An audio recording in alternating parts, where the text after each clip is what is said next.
On va apprendre dans cette vidéo comment recomposer un nombre. Pour recomposer l'écriture développée suivante, 5 fois 10 000 plus 3 fois 1000 plus 7 fois 100 plus 9, j'utilise le tableau de numération. Je regarde la plus grande valeur qui est 5 fois 10 000. Alors je dois mettre le 5 dans la case des dizaines de mille. Puis 3 fois 1000, donc je dois mettre le 3 dans la case des unités de mille.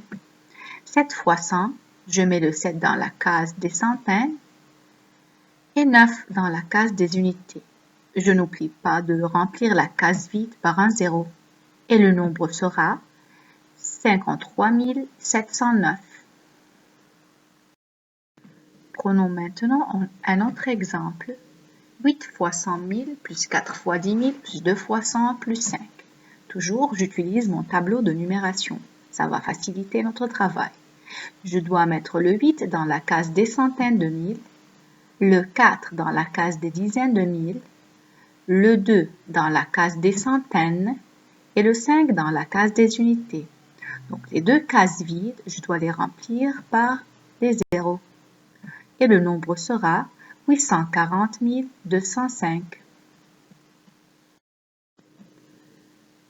Dans cet exemple, on va commencer à remplir le nombre ayant la plus grande valeur.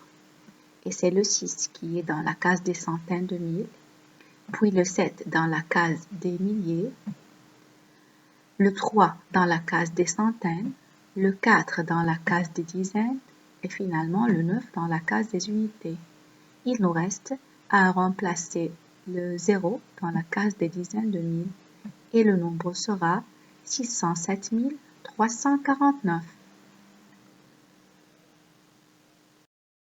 Dans cet exemple, on va voir une autre forme de l'écriture développée. L'écriture développée classe par classe. 38 fois 1000 plus 452. Donc, je dois mettre le 38 dans la classe des milliers et 452 dans la classe des unités simples. Pour cela, je commence à mettre le 8 dans les unités de 1000, puis le 3 dans les dizaines de mille. Et pour 452, je mets le 2 dans les unités, le 5 dans les dizaines et le 4 dans les centaines. Ainsi, le nombre sera 38 452. On finit avec cet exemple. 41 fois 10 000 plus 12 fois 100. Toujours mon tableau de numération. Je remarque que j'ai 41 dizaines de mille, c'est-à-dire j'ai une dizaine de mille et 4 centaines de mille.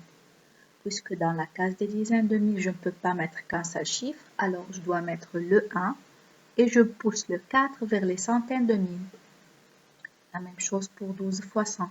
J'ai 12 centaines, c'est-à-dire 2 centaines et un millier.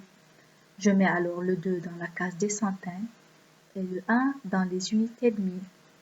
Je n'oublie pas de remplir les cases vides par des zéros et le nombre sera à la fin 411 200. À bientôt dans une nouvelle leçon.